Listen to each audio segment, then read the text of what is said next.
Ganito Kami Noon, Paano Kayo Ngayon is a 1976 movie directed by Eddie Romero. Ito ay pinagbibidahan nila Christopher De Leon bilang si Colas, Gloria Diaz bilang si Titing at si E.A. Roca bilang si Padre Gil. Maganda ang pelikula na ito na panoorin kasama ng ating pamilya sapagkat tayo ay mamumulat sa kung ano ang mga naranasan ng mga kapwa natin Pilipino during the Spanish colonization.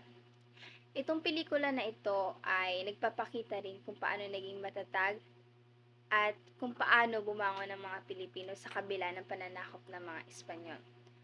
Para sa akin, ang pinaka-iconic line na makikita natin dito sa pelikula na ito is yung nasunog yung bahay ni Colas and instead na ipagawa ito ay ibinenta niya or ipinalit niya para lamang sa isang kabayo na talaga namang nakakatawa habang pinapanood ko siya.